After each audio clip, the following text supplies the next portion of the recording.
Yeah, I agree with you, Dave. I think, I mean, I think, previously, we didn't do as many video calls. Like I spent a lot of time just with a headset on in my office, just talking to people. But if I wanted to see someone, I mean, even just around town, like, I mean, traffic, Wendy, traffic in Seattle is so bad that, like, it's like, okay, do I want to, there's value in seeing people in person. Like we've had Zoom for what, maybe 5 to 6 years. We've been in person, face to face with each other for tens of thousands of years. We are hardwired to want to actually talk to each other in person. But spending 2.5 hours to and from to a meeting versus being able to just do this and still see you and still focus on you and get the end result out of it, I don't know. It completely changes things. Well, thanks everyone for joining. I see people are starting to join. Thank you so much for being here. It's really fun to look across this attendee list and see a lot of friendly faces. I see a lot of folks that are also part of the CMO Coffee Talk community. So thanks very much for being part of that and for joining us here as well. Shout out Sarah Daniels. So excited to see you on this call. I owe you a phone call to catch up, but congrats on your success. For those who don't know, Sarah Daniels, former longtime CMO at a number of companies, ran a company called Blue Canoe. Very successful company in the education space. So good to see you here. A couple things as we get started. Okay, so this is not a presentation. This is going to be a discussion. The analogy I'm going to use is this. If you walk into a Starbucks and you're like, oh my God, there's Wendy. Hey, there's Chris and Dave. Like they're just sitting having a coffee talking about marketing. That's what this is. I got a bunch of questions that I want to ask the group. The last 15 minutes, we've been talking mostly about how to deter bears and moose and wolves and coyotes. I'm not kidding, from coming into your yard. We can get back into that, but I really wanted with this group talk about the changing landscape for marketing leaders, talk about the impact of digital. We were just talking about, events and the higher bar to actually get people out of their office and out of their homes and onto a plane.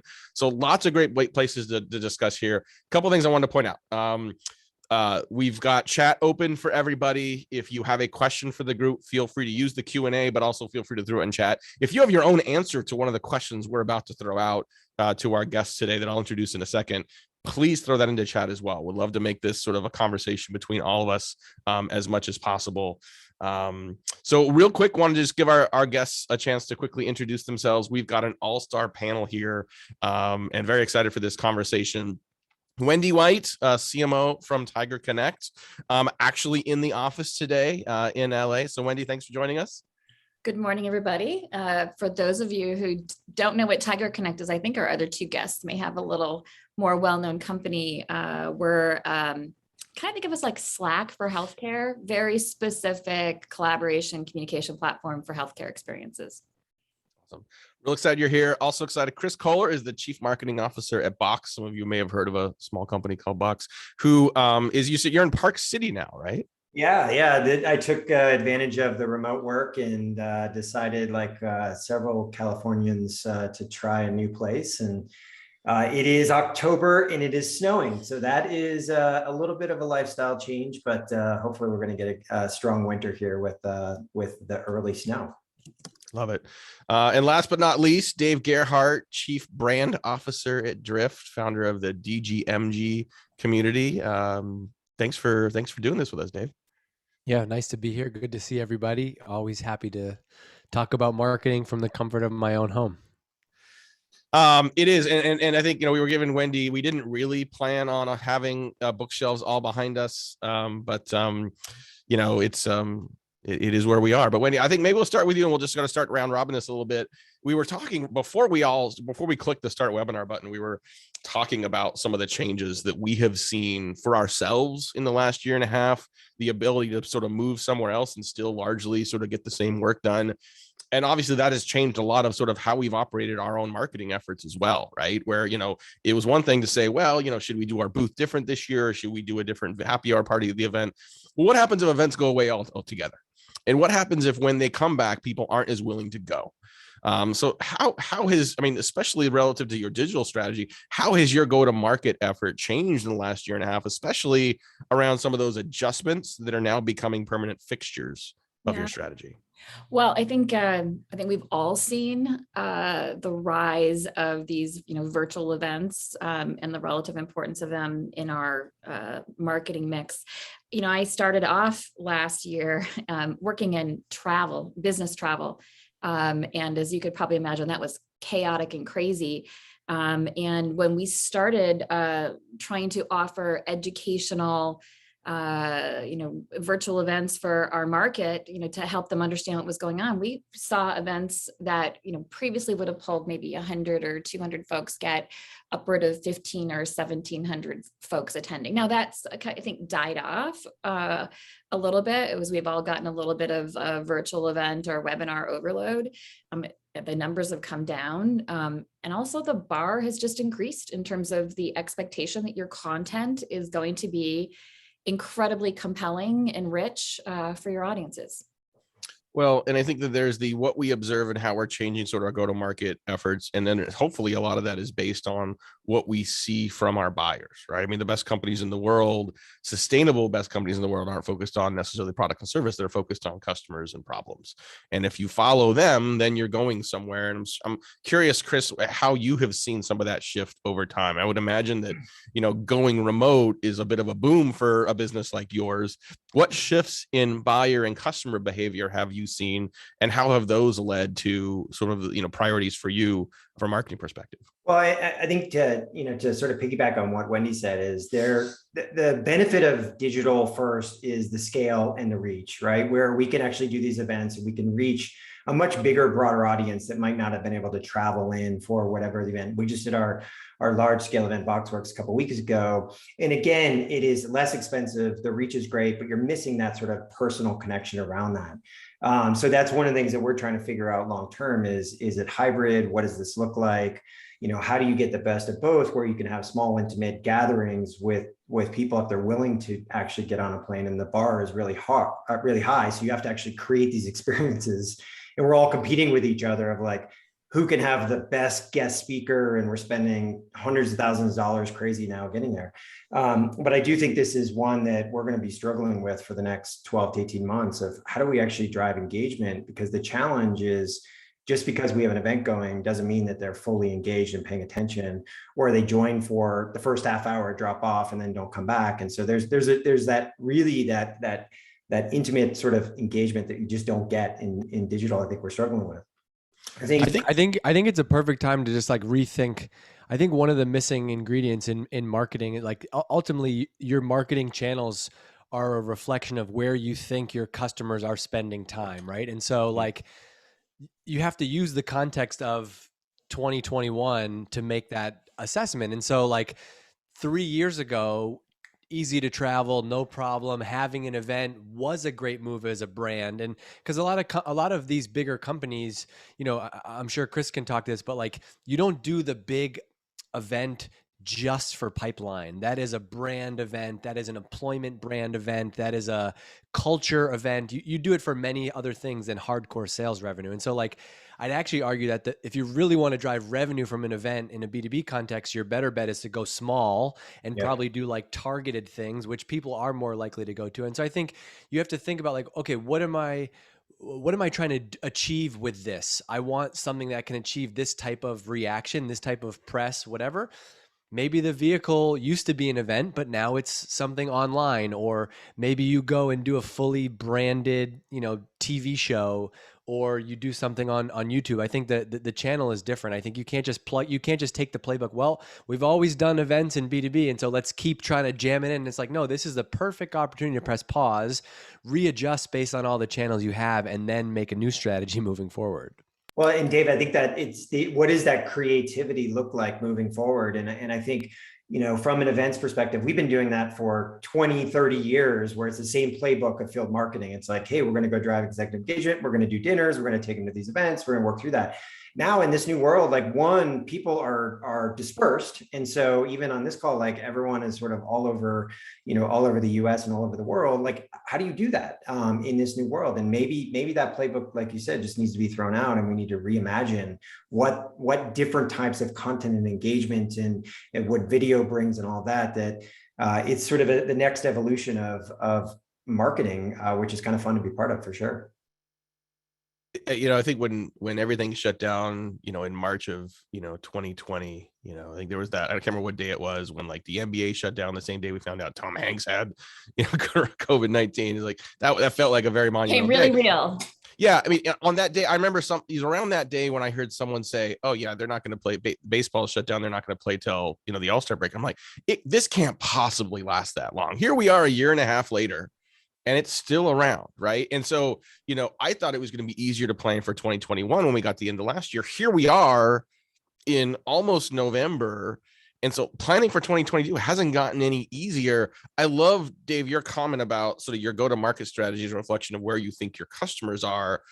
Wendy, where do you think your customers are going to be next year? Is it going to be a continuation of this, or how and when do you start to sort of accelerate through the curve a little bit and assume that they're going to change behavior again? Well, again, working in healthcare, my customers right now are still engrossed in, full hospitals, and figuring out how they're going to bring in revenue, with elective surgeries, potentially still being on hold as they're dealing with, full hospitals from COVID patients. So hopefully that's getting better now, and we're starting to see, a change in that. But we have to be in particular just really eyes on what's happening with caseloads in which cities, and where can we market, talk about being where your customer. For us, it's like down to like which cities are doing well at which points, and how do we do outreach in hyper local situations. So there's a lot of thinking about hyper local small events, like Dave said, really intimate customer stories, even if they're virtual events, and then also getting back to live. I want to throw up our first poll and get a sense for where people are at on this as well. Thinking about 2022, a lot of variables. I mean, in any given year, you never know what's going to happen, but a lot of stuff still sort of in play. Just curious to see where people are relative to this. And I also want to pull back a little bit and talk not just about go-to-market strategy and marketing leadership, but I've seen so many examples in the last year and a half of chief marketing officers and marketing leaders stepping into a broader, deeper leadership role in their company. Knowing that like a lot of things are changing, employees, customers, prospects, partner ecosystems, and just really sort of not leading as a campaign manager, as a marketing officer, but leading as a chief market officer, as someone who's really defining what that market looks like. And I'm curious, Chris, how you have seen that sort of within Box as well as with other companies and leaders as well, where this has been an opportunity for marketing leaders to be and to embrace a broader, full leadership role in the company. Yeah, I mean, if you look at my background, like I'm not the traditional CMO that came up through the marketing ranks, right? I've had a lot of different roles around customer success and being in the sales organization and being in product and all that. So I've always sort of thought about this as a GM moving forward. So when I took over the marketing organization a couple of years ago, I reoriented the team thinking about, hey, it's not about sort of the funnel and pipeline. It's about that whole customer experience. We need to be as thoughtful of revenue and retention as we do around pipeline and campaigns and everything else. So we just started out that way. And luckily we had a good rhythm before this pandemic started. And it has sort of served us well as my chief revenue officer, my chief customer officer. We're all aligned. We're three business leaders thinking about how are we going to grow the business together, versus like, hey, marketing, you go over here, run the campaigns, drive demand. We'll pick that up and we'll sell. And then CS, you go off and you adopt and renew those customers. Like, no, we're all aligned across that entire customer journey. And, that's fairly unique. It is, I haven't seen that across a lot of organizations, but I was lucky to have two sort of partners in crime that just had the same approach for sure. I have to echo that, Chris. For me, that's been one of the most satisfying things about my current role is that triumvirate of the kind of go-to-market or revenue leadership. We call it the revenue engine. We meet collectively every other week and look through our entire data set around our pipeline, our churn, our retention. We have, really good open discussions about where we're going to use which levers across our three teams. And now we're doing, 2022 planning. We're looking at every ideal customer profile and saying, where do the dollars go across those, what's our strategy between the three teams? And that's a really good place to be. I want to throw the poll results up here. So we asked people how you feel about leading your team into 2022. 22. I'm excited to see that there was nobody that was at the bottom of this. Was kind of wondering if anyone would admit to this. Hey, listen, sometimes vulnerability can be your superpower, where this is we're trusted friends here. Any surprises on this, guys? I mean, I think, I wasn't expecting to see a ton of people at the very top. I think there's still a lot of, you can have confidence in your plan, but not really sure how well it's going to play out versus a normal year. But any comments on these results? I just think like at some point we got to accept that this is the reality of where we're at. And instead of saying we've been going this way for a year and a half, it's like there's before and after, and you can either decide, like you have to make the decision that like the things that may have worked a year and a half ago, stop hoping that they're going to work again. It's a new game that you have to figure out how to be playing. And I just think one thing that frustrates me is when we talk about digital, I think everybody just goes to like, okay, we got to spend on digital. And I actually don't think that the first gut reaction should be to spend. It should be to create. Like what, and to your point about like the marketing being integrated into all these other functions, like you need help from the product. You need a product strategy and company vision that match. How are we going to get people to discover us and interact with us in this new world? And if your field sales experience and website experience is fundamentally broken, then like that's the stuff that you need to be rethinking right now. And so like, now, like, why do you see more enterprise companies adopt a freemium type of strategy? Because they're like, damn it, our product is good. All the marketing in the world isn't going to be as good as getting you to use our product. And so I think you have to, as the marketing leader, you have your channels, but you have to think more broadly about what are we, my job is to help people, is to help sell our product. That's like the guiding principle. Okay, so then what are all the barriers? Like how do we actually need to do that? And it's not just about, I don't want people to hear us talk about digital today and I think that means like go spend more on LinkedIn or go, crank up more on AdWords. This is a fundamental shift in how people try and buy your product, even for high six-figure SaaS contracts. This is all now happening fully online. What are all the steps that you need to happen? If it is a 9-month sales cycle and all these things need to happen, how can those things all now happen online? What do people need to know, like, and trust you? What do they need to move through that process? I think it requires a full rethinking of that, not just go and do things on digital. I know Dave didn't say product-led growth, but Matt was dying to jump in and say product-led growth. I could see it, Matt.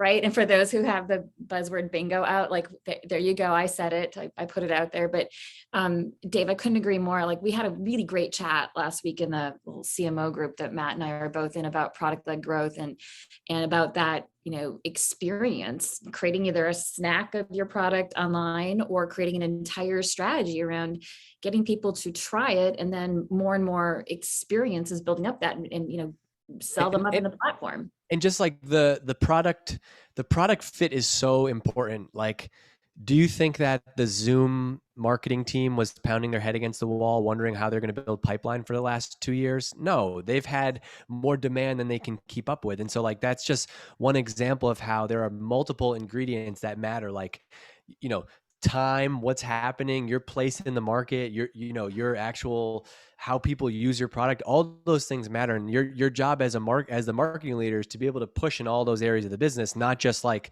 put lipstick on a pig and go, shop it around and hope people are going to use it. David, it's interesting. Wait, you guys, we actually run a cross-functional digital, what we call digital strategy group for Vox. And we are fortunate enough to have been in sort of this product-led growth around a freemium strategy. So we've always had that as sort of our motion of sort of the network effect associated with people trying the product and then bringing them in as paying customers. But we think about it under like 3 umbrellas. One is sort of core, how do I, from an upstream digital marketing efforts to get and drive demand into both the product and the website and others.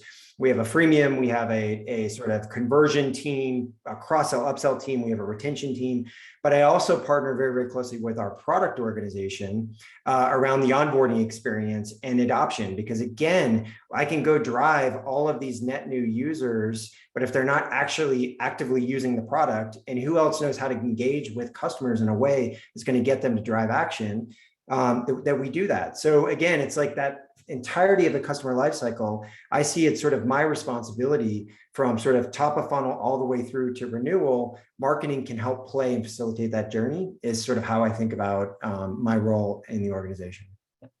And we're just like, we're in a new era now. Like lead gen has become table stakes. Anybody can do lead gen. Anybody can build an email list through content. That was like very much like 10 years ago, you know, HubSpot, inbound marketing, like that is table stakes now. Everything is digital. Everything is online. And so, you know, what separates the good marketers from the great ones is actually being able to like create demand. How can you create demand? And demand means people are coming to my website, not just because they want to go to my webinar, but they're raising my hand saying like, I need to try this product. I need to talk to the sales team. That's the stuff that you want to be able to harness, not, you know, setting up an ebook and going shopping around the 300 contacts that downloaded it to the sales team, because sales team, they know those are not buyers. And like everybody's customers are smarter today because we're all shopping. We are all gonna, even if I know that I'm going to buy a box, everybody told me that's the right solution for my company.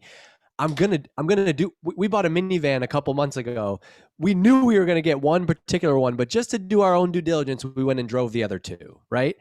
And so like that's how everyone is also buying in the world that we live in today. And so, you know, how are you gonna compete in that world as a business? I think those are the things you have to be thinking about.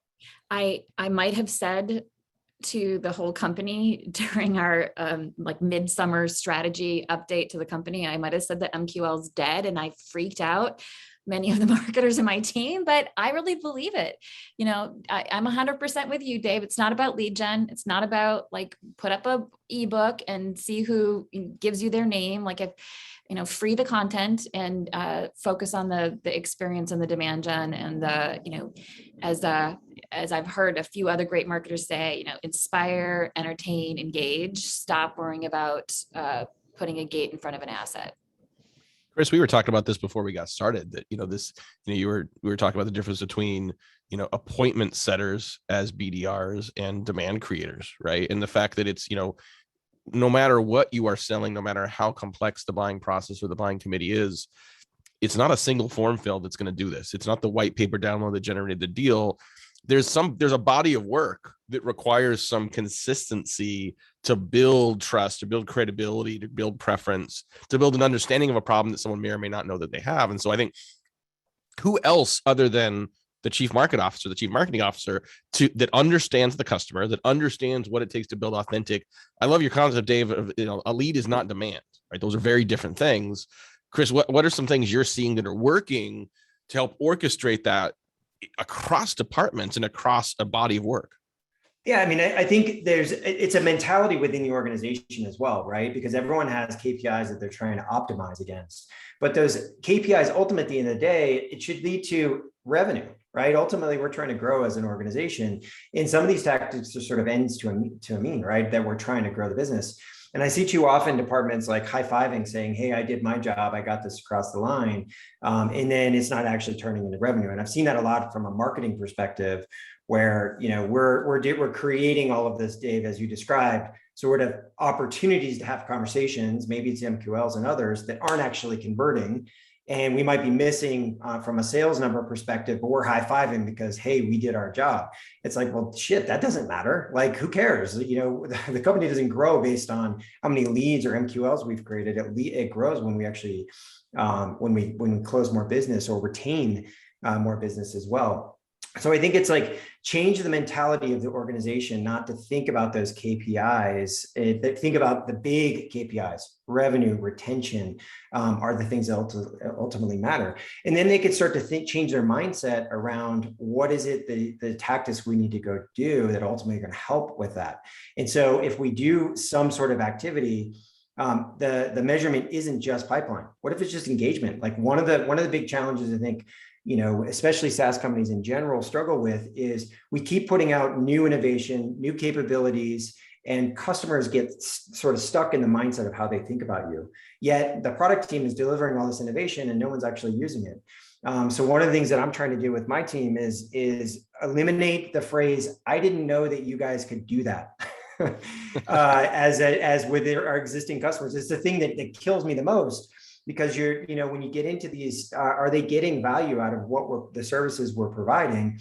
And too often, marketers, we should be driving, that sort of awareness and the demand of these new capabilities with existing customers to help us grow and cross-sell and retain them. So just things like that, I think it's like a mentality for sure.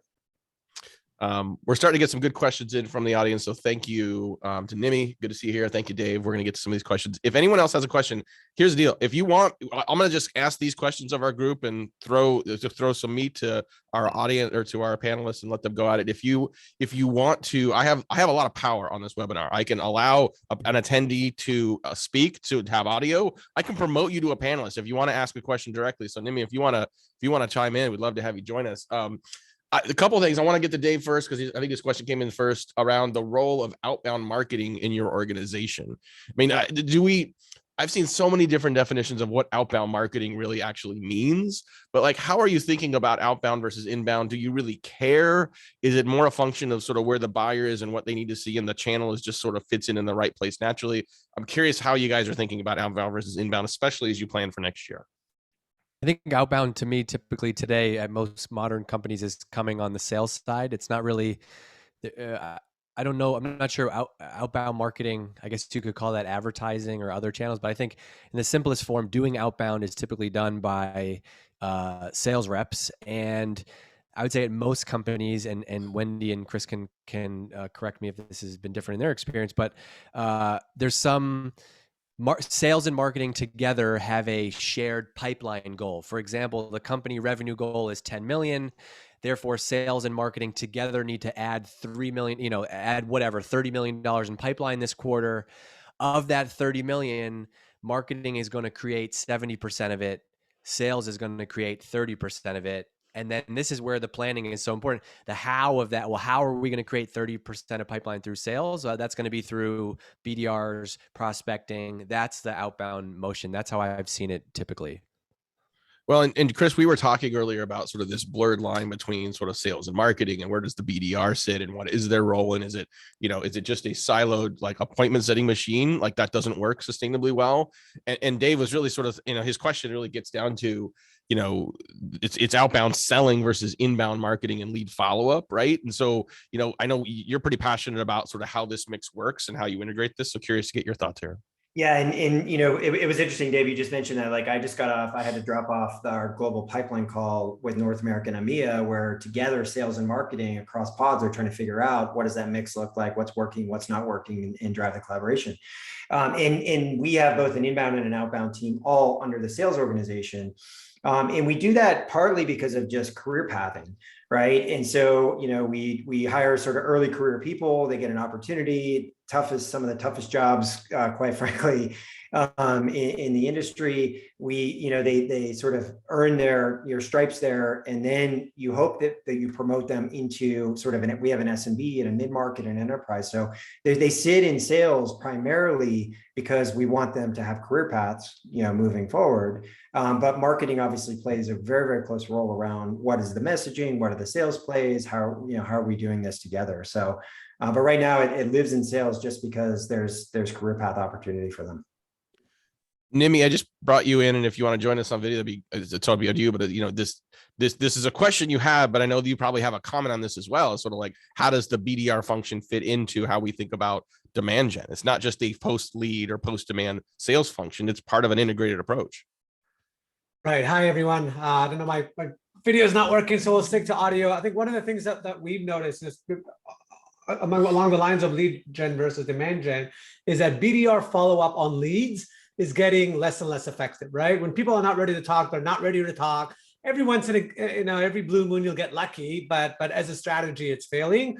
And following up on demand gen is very easy. Somebody says, hey, I want to talk to you guys. It's not rocket science to book that meeting. And we're seeing that trend kind of, being stronger every year. I'm curious, how are you thinking about the BDR function in general, given this, right? We look at the BDR meetings that we said, and every quarter, every year, it's more about just following up on the inbound leads, what you call demand gen, and less success following up on the lead gen, right?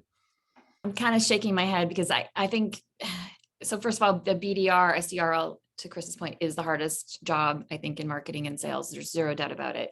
And you can make it easier by orchestrating it for them. Give them the right tools, give them the right environment. So, yes, inbound is super critical, but not inbound in the sense of somebody came and downloaded a case study. Please don't send that lead to the BDR to have them work. That person is not ready. You're just going to interrupt them in their sales process. Like, let them show high intent. So we tend to think about like the inbound, outbound part of that of let's find people who are actually in market.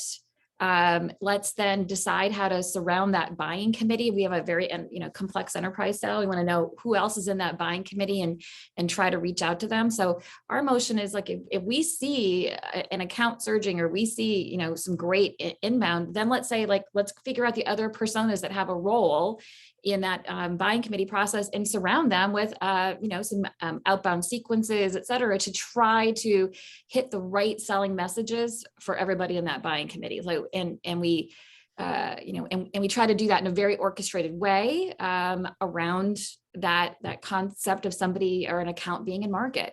It's way more successful than throwing up a webinar and calling every one of your webinar leads. Please don't do that. I also think like we this don't is do where that as a follow-up to the this product. one. Go ahead, Dave. This is where the product experience matters, or whatever. This is where the buying experience for your product matters so much, because if the exercise is just follow up, hey, send this person, because what does follow up honestly mean for 90% of us out there? Follow up means BDRs send 10 emails over the next 15 days and then they get recycled. Where like, if you just revisit that and said, well, what are we actually trying to get them to do? We're trying to get them to book the meeting. Why have they not taken a meeting? Is it because they're busy? Is it because this isn't a real pain right now? Is it because they're kind of in like, they're not really buying yet, but maybe they'd see a demo? Like I've done this, right? I've been like interested in something, book a meeting, it kind of falls off. So there's oftentimes 3 or 4 reasons why someone is not actually taking a meeting, or surprise, it might not be relevant or interesting content. And so just you simply sending 15 emails over the course of 2 weeks is not going to be the thing. And so this is where you have to really push and think about, like, forget about the fact that we're going to send 10 follow-up emails. Like, is there an experience we should be driving towards? Like, are we trying to get them to do something? How can we meet them there and do it? This is, again, why that product-led growth approach is so powerful. Here's more of a small business example, but I'm writing a book, and I have a landing page, and I used ConvertKit for it, right? And this is not a plug. I have no affiliation to them, but it was free. I got 800 signups on my waiting list on ConvertKit. And then they emailed me and they're like, hey, Dave, enter your credit card because you're locked out of your account because you've gone over the limit. And so if you want to reach out to those people.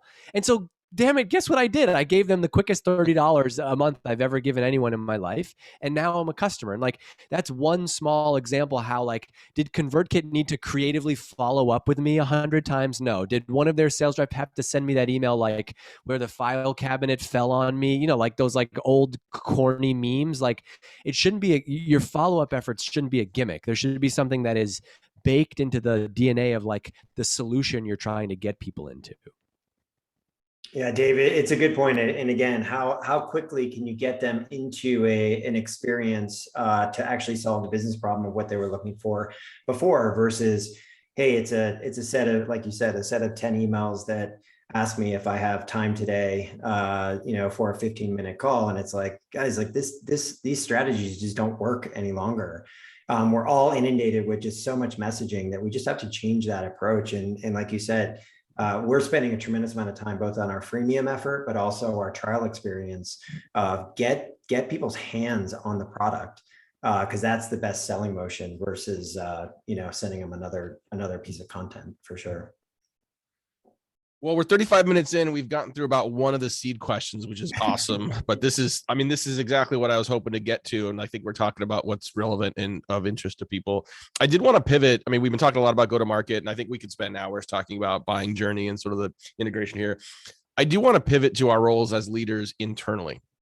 It's been an interesting year and a half as we've seen just people not just like, working on a pivot in go-to-market motions, but also working through their own lives, now working from home.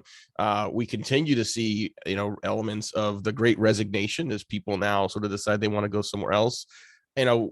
We have a lot of hats we wear as chief marketing officers. You've got your external marketing leadership, you've got your peer leadership on the executive team. Let's talk about your marketing teams and the things that have become higher priorities for you in building a culture of just building the right culture for your organization to drive results, productivity, but also, value for your employees. Wendy, I mean, you're fairly new at Tiger Connect. I mean, Yep. You joined well after the pandemic started. Would love to hear what you found there when you started and what things have been a priority for you to build your team. I think the biggest priority has been trying to find a way to remove a little bit of the work stress that we artificially create on ourselves. And I think that is getting people to focus on the KPIs that matter and put a lot of stuff aside. And also just the culture of collaboration and support for each other. For us, that definitely played a role with talent. Like prior to the pandemic, Tiger Connect had a culture of being in the office, which I think, we're in LA, so a lot of commuting, allowing people to use that commute time differently now, right? Building a strategy of letting people, block their calendars for work time, block their calendars for family time, block their calendars for pick up the kid time, and not scheduling meetings over that. Like there's a lot of things that you have to think about and do differently around how to collaborate with a distributed team, and also how to look for talent in different places and then onboard them, during a pandemic. There's just been a lot to think about as a leader. Mm-hmm. Chris, I mean, you've moved as part of this, curious sort of as you sort of manage an increasingly remote team, or what, same question to you. Yeah, I mean, I think for us, it's been sort of empathy, transparency, and trust around this, and being vulnerable as a leader as well, where you're like, hey, like team, I'm struggling with this work-life balance and I'm freaking tired. And, and just being, I think, vulnerable that everyone's dealing with a different situation, right? And some people have kids, some people live with three roommates, and they're struggling all like trying to figure out how to make this work. There's different restrictions based on where you live in the world, right? All of those things. So I think that's one, is just having empathy that like we're all struggling with this. This isn't like, hey, us as leaders, we got this all dialed in and we're good. I think the other big one has been over communication. And I think what my communication to the team is amped up probably 5 to 10-fold versus pre-pandemic, where everyone is distributed. I've had a lot of people in the team have left the Bay Area and moved to other places around that. And, so I think that's piece. And then, talking about mental health, right? And taking time off and breaks. One of the things that I think there's been a couple things. One, video is exhausting. We all know this. But it's the default medium. I think it's like something, it's sort of innate nature of us. We want to be seen. We want to make sure that, hey, we're working, we're here, we're on the video, we're not doing something else. Like some of the things we're trying to figure out is like, let's go back to the old school of like, I'm going to call you for a one-on-one. Like we're not jumping on video. Like I'm just going to call you and we're going to talk, and you can move around and you can get stuff done around your house or go pick up your kids or whatever it is. So again, I think it's just this. I think for the first 18 months, it was everyone sit in front of their desk. Yep. Everyone is there. They're on video. They're feeling like they're productive and work through. But moving forward, like we have to do more asynchronous. We got to do less video. We just got to have more freedom around this, because this isn't sustainable. And I'm seeing the burnout for marketing, especially. And so I'm trying to do my best to encourage them, right, to just do this differently moving forward. We have what we call the no apology zone. Nobody has to apologize if they have to, not be on video, or, miss or a scheduled, team stand up because they got to take their kid to the doctor, whatever. Like creating that safe space for people to feel like it's okay for them to have the appropriate work-life balance or deal with their own stress or anxiety. Like I even just tell people, like when I'm having a period where I'm feeling really anxious, I'll be the first to admit it, because you just kind of need to normalize that it's okay to talk about these things and it's okay to be feeling that. The burnout is really real.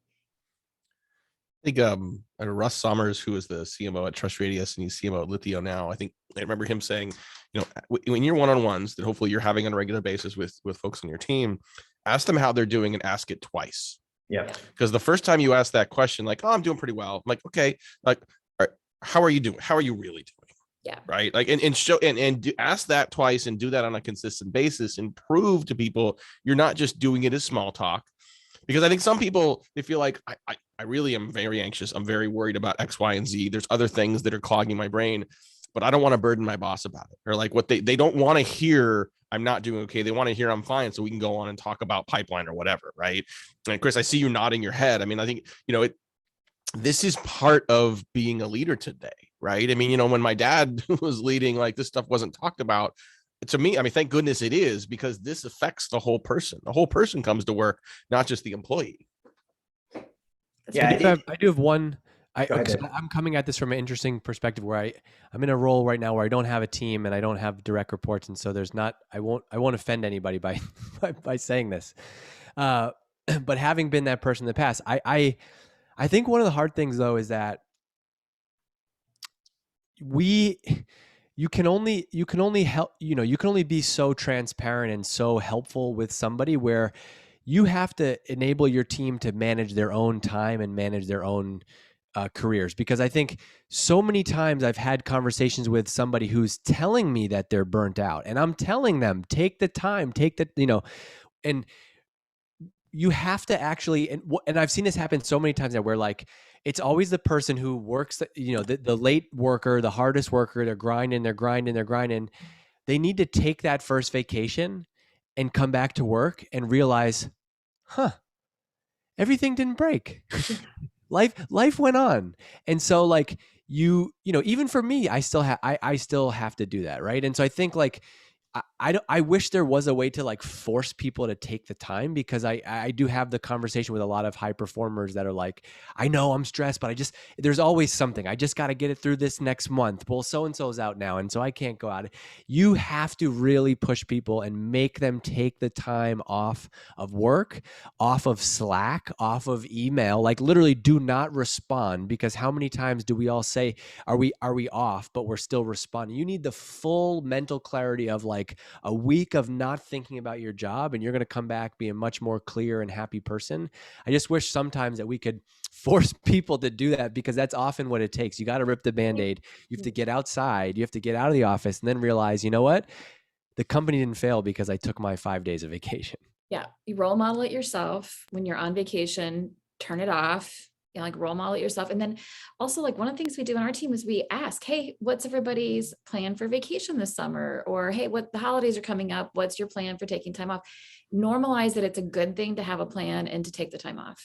Yeah, sometimes. So I totally agree with you on both fronts, where I have to model it as well. I'm like, hey, I'm going out and I'm not responding unless it is some crazy emergency and you're going to call me. Otherwise, I'm not responding. Some of our team members actually delete the apps off their phone. Yeah. And so it's just like, I can't be tempted just to quickly, like, I've got downtime and let me go check my email, or let me go, check Slack. It's like, nope, just delete it. And it's amazing. But we do the same thing. It's like, but I'm also asking, like, when I have leadership team meetings, great. When are people taking time off? Why haven't you scheduled something? Like, I don't care if you don't do anything, just get off Zoom, take the break. Like, you gotta encourage them to do it.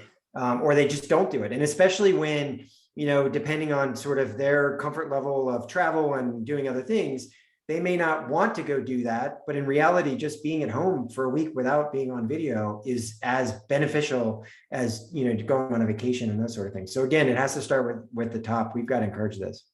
Well, there's a couple ways I think about that role modeling. One is for sure, taking vacations yourself and disappearing, right? And if you know you're going to disappear and not check in on work, then that forces you to be prepared to leave and disappear, right? So what are the things that need to get done while you're gone? How do you either get it done or set it up so it's getting done, or just set it up so it get done when you're back? So role modeling that. also, I mean, nights and weekends, man. I mean, like, you know, in too many companies, like Sunday night is the new Monday morning. And it's fine if you say as a leader, you want to sort of look through things, but like schedule your emails to go tomorrow, schedule your Slacks to go tomorrow, or better yet, like set up your Friday so that you can have that time for whatever you want to be doing on Sunday, so that Monday morning, like maybe block out some time in the morning with your coffee to be able to get that done then. You can't win. People will be upset that you scheduled Monday morning emails either way. Then it'll be like Monday morning is the new Tuesday. Yes. Yeah. Wait, I do. I think David put a question in a good comment in chat that I just think we should touch on, which is leaders need to understand what's on everyone's plate. Pushing people to take time off who actually have too much work is a major stressor. It's so important to help people manage their workload, especially junior team members. This is a lesson that I've been burned by, and I learned the hard way that like now I understand why my manager when I was before I was a marketing leader would always be pushing me to know like, what are you working on? Who are you working on that with? What are the deadlines? This is why, like, I wish just people, this is a good reason. This is one of those, like, you can't really understand the crazy things your parents did until you have kids. And now you're like, oh, I understand those things now. But like, it's why I think is that why as a marketing leader, you need to push for clear strategy, clear goals, clear roles and responsibilities. I know exactly what Wendy's goal is and what she's working on. I know exactly what Chris's role is and what he's working on, because then we can have a real conversation. Like, you know, we're a third of the way to the goal with 10 days to go, and you're going to go on vacation for 10 days is a much different story than like, here's what's on my plate. Here's who's going to take this. Here are the things that I'm working on. So I think like very clear goals for each role, not just, you know, not just from a high level, but like, this is product marketing. This is what they own. This is who does what. This is how we're going to measure them, is really important to have that. Plus one. Yep. It's almost like marketing attribution in a sense for the team internally. It's like, it's tough to make decisions about who should do what unless you have kind of some black and white answers on those things. Dave, one of the interesting questions that always comes up with Crickets is I press my leadership team, what are we going to stop doing? So we've added all kinds of things over the last 18 months of new programs, new initiatives, all that. What did we stop doing? And it's like literally Crickets. Everyone's like, I'm like, well, that's a problem. It's always too short. It's always too short or non-existent. There's no doubt. Well, and it's like, I think it's human nature to be like, well, I don't want to lob something up that I've been doing that then I'm going to basically admit that it doesn't add value. But again, it's a conversation we're constantly having and saying, okay, how do we ruthless prioritize what matters in the business? And what do we just don't get to, right? And people are ambitious. People are ambitious. They have an appetite to learn and grow. And part of the not wanting to stop things is things that we might want to stop because we haven't quite figured out how to measure the impact, or it's not measurable, but your gut knows it's a good thing. Those are the things that often end up on the cutting room floor, right? So, you know, combination of being inquisitive, wanting to experiment, having ambition around, you know, growing things, and then also the KPIs, like those things are not always aligned. So it's hard. It's sometimes hard. One thing that's been helpful is to like kind of publicly share, like when it's kind of only happens in like planning times, but like to share the list of things that marketing is not focusing on right now is also can also be really helpful, because I think, you know, any company could make a laundry list of 20 things that they could do. You have to first admit that you cannot do every idea, every suggestion from the CEO and this partner and this customer. If you say yes, or the, you know, HR team needs a website page, you promise them a photo shoot and a rebrand, like all that crazy stuff. You have to first accept that in this job, your job is to say, we're going to have lots of things we could do. We can't do them all.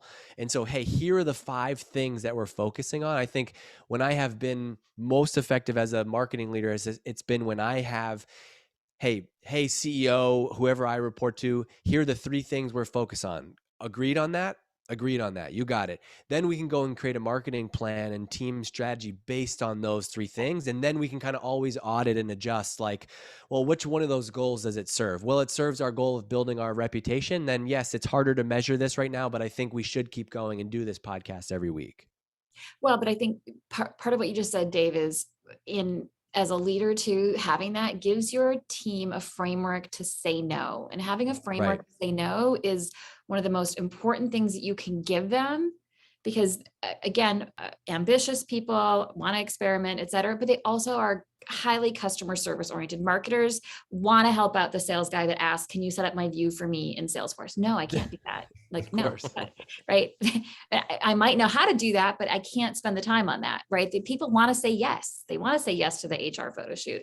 And you know what, you're great. Wendy's great at, you're great at, somebody said this in chat, but like, you're great at like naming it, right? Well, you just identified exactly what that is right there, which is like, you have to, I don't even know how you said it, but it was perfect. Yeah, it's an empowerment, right? You have to empower the folks to say no. And one of the things that we do is a very strong OKR process that I share with the entire marketing leadership team. And I said, hey, these are my priorities for the business. Here's what I'm going to go execute on. If there's stuff that is outside of that, you all are empowered to say no, and it doesn't matter who it is. And I have your back, right? Even if it's the CEO says, hey, I have a suggestion for X, and it's not on our plan of record, then I'll go have a conversation with the CEO and say, hey, it's not on the plan of record. We're not doing it. I know. I grew up inside Intel, and the OKRs were super important for kind of the contract between you and your boss, what you're going to get done. And if your boss wanted to throw something on your plate, you'd throw up your OKRs and you'd say, let's negotiate what comes off, right? Yeah. I think that framework to say no, or that workload, or the stop, start, continue, those are all frameworks for doing that. You got to handle that one like a toddler. Oh, I know you want ice cream right now, but you know what? We've already agreed that we're going to have crackers for dessert. And so that's what we're going to have. Crackers for dessert? Come on. I'm making this stuff up on the fly. Cut me a break, bookshelf guy. Fine. All right. Listen, we got about 8 minutes to go. I was going to try to cut us off a little early. Thank you so much just for all the questions and comments. It's been fun to watch this sort of the parallel conversation in chat. I wanted to pivot. So I threw up our last poll question that if you wouldn't mind answering, then we'll sort of show everyone results of, and this is multiple choice. So you can check as many as you want here, biggest, focus areas and biggest challenges functionally going into the new year. I did want to ask a question about career. And we've talked about internal impact, we've talked about external impact. What about you? I've heard Carrie Lou Dietrich, who some of you know, she was a marketing leader at Atlassian.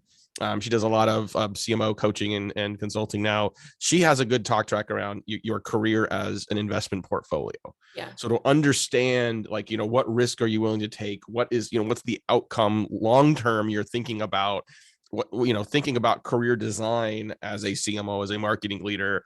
And there isn't a wrong answer to this, right? You may be like, hey, listen, I'm happy as a CMO. I want to be a CEO. I want to eventually sort of be a consultant, whatever that is. But being intentional about what that arc might look like, and the impact you can have and the purpose behind that for you, all variables that go into that. So just curious how you guys think about your career and what advice you might have for others to think about that as well. I can jump in because I mentioned it a little bit earlier, but I don't have the traditional sort of CMO path where I didn't spend the majority of my career through marketing up the ranks. And to some degree, it was a bit intentional where I think of myself more of as generalist than a purebred marketer, although that's what I went to school for, an MBA and everything else. I spent 10 years at Adobe, sort of focused on that persona, but I had a lot of different roles. Like I ran product, I was in customer success, I was in the sales organization. And so I think about it as a long-term business leader, what are the skill sets I can grow and build upon that ultimately for me, I want to run a company.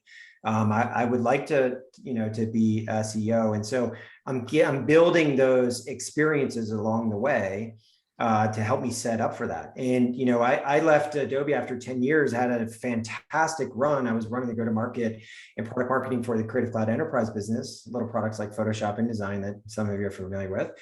And I made a jump after 10 years to a small company, called Box that had less than 2,000 employees and to run customer success, right? And a lot of people are like, why the hell would you do that? It's because it was new, it was different. I was going to take lessons learned and build and grow in the culture I loved, and ultimately gave me an opportunity to be CMO. So I think you just have to be deliberate around taking chances, get uncomfortable, and always be learning is sort of my motto. Wendy, what do you think? I think always be learning is an amazing motto. And for me, it's the first thing I do in the mornings. I learn something. I go learn from my network. I go see what's experimenting. I go read what Dave's saying in his Facebook group. Dave, Do you love that? I do that. And I also have like run every kind of functional area of marketing at one point in my career. So consider myself a generalist too. And also think a lot about the fact that, a modern marketer is way more revenue and data focused than maybe we were required to be 10 or 15 years ago. And so we have the skill set now to go left and right from our position to other leadership roles on staff. I think my next job, I want to be a CRO. I understand. Oh, I love that so much. I love it. Clip that, post that. Let's post that. We need that clip. Let's post it. Let's blow that up. There's not enough talk about why is the CMO not the next CRO? I love it. Yeah, but in a modern SaaS go to market, it's a logical place for the marketer to go next, is to own revenue, period. And so for me, that's what I'm thinking about. And thank you, Julia. She just said I'd kill it. I appreciate that. I love that. No, but it's true. Like everything is like, marketing reports into CRO. You rarely hear the other case. Hey, my role model is Helen Baptist from Path Factory. Like she's my, wannabe queen right there. I want to be her. She is the COO. She owns marketing. She owns customers. She owns sales. Boom. Let's do that. Awesome. Love it. Well, listen, we're close to the top of the hour, and if anyone needs like 3 or 4 minutes to go pee before your next meeting, we're going to try to give you a little bit of that. Just because you're a marketing leader and a CMO doesn't mean you don't need a nature break. Well, anyway, thank you so much, everyone, for attending. This has been a really fun conversation. We have so much more we could do. We could just treat this like Clubhouse, if that's still around, and just like keep it open and just keep talking until we no longer have anyone here. But I want to be respectful, especially at Wendy, Chris, Dave. You're very generous with your time today and joining us. I know you're all super busy. But thank you, all three of you, for making the time and doing this. We've been recording this session and we'll make it available to everyone who wants to go back. We covered a lot of ground. As Dave mentioned, there were some really good nuggets and some great tweetable, repeatable, amplifiable moments throughout this. I need to go back and unpack the chat as well, because I feel like there were some really good nuggets in there. We're going to want to amplify from a number of great marketing leaders as well. But thank you, everyone, so much for joining. Thank you to our speakers, and look forward to seeing everyone again soon. Take care. Thanks, Matt. Bye. Thanks, Matt.